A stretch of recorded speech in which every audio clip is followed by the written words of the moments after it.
The Indian Point nuclear power plant is located 26 miles north of the Bronx in Buchanan, New York. The Bronx, a borough of 1.4 million people, is the closest part of New York City to Indian Point. The Nuclear Regulatory Commission tells Americans living in Japan to get the heck out of a 50-mile range from those plants at Fukushima. Now, 50 miles from Indian Point, 20 million people live.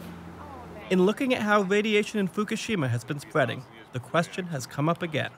Should Indian Point have a 50-mile evacuation plan, which would include the Bronx? There is data showing that there are levels of radiation beyond 10 miles in Fukushima that are 100 or even 1,000 times greater than recommended dosages. Supporters of the Indian Point power plant see major differences between the two plants, and therefore think a direct comparison is not relevant.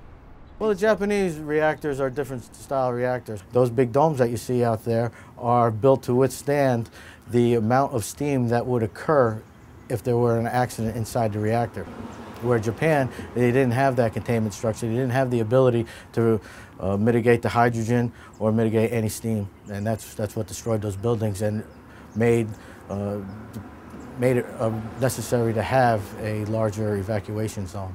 Fukushima has 6 nuclear power plants and 6 spent fuel pools, so there's a lot more material that had the potential to be emitted. At Indian Point, we're 2 units. The chance of an accident of this sort at Indian Point are small.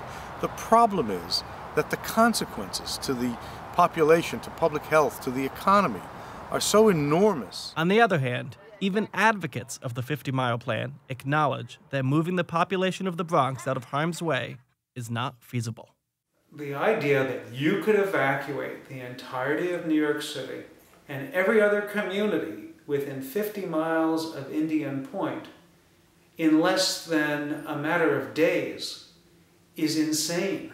New York City Emergency Planning Office has evacuation plans for things like hurricanes and other kinds of disasters that probably could be invoked if there was a nuclear accident at Indian Point that involved wanting to get people out of the Bronx. If there were a problem at Indian Point and New York City needed to evacuate, the Office of Emergency Management has a plan. The Area Evacuation Plan would take effect, which covers any no-notice incident that requires a large-scale evacuation. The problem is, which way do you send them? You can't send them south and have it do much good because all you got south is Manhattan.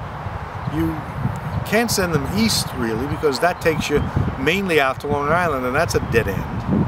And if you send them north or northwest, you send them right towards the plant. So I don't think anyone believes that the Bronx, even if they wanted a plan for it, could be successfully evacuated. Everyone knows what the Cross Bronx Expressway looks like on a good day. Everybody knows what happens on the Bronx River Parkway. Everybody knows what happens on the Hutch. Everybody knows how packed those roads are on a good day. Imagine those roads on a day you have to evacuate because of a nuclear event at Indian Point. Like the first thing is like hop in a car. Whose car if you don't have a car? I'd head straight for the airport or whatever. Try and get on a boat and get out of here or something like that. We're not going to drive across the GW Bridge and head for the hills. It ain't going to work. Yeah. I would go to my brother in Vermont. He lives in Bennington, Vermont. And then I would try to fly to maybe Florida to where my other brother lives. That would be my plan of action. Yeah, but how realistic is that? It's hard to fathom any emergency at a nuclear power plant where people would need to evacuate beyond 10 miles. We're not looking at New York City ever as having to be evacuated because of a problem at a nuclear power plant. And therein lies the debate, the what-if factor that is being scrutinized as Indian Point comes closer to relicensing.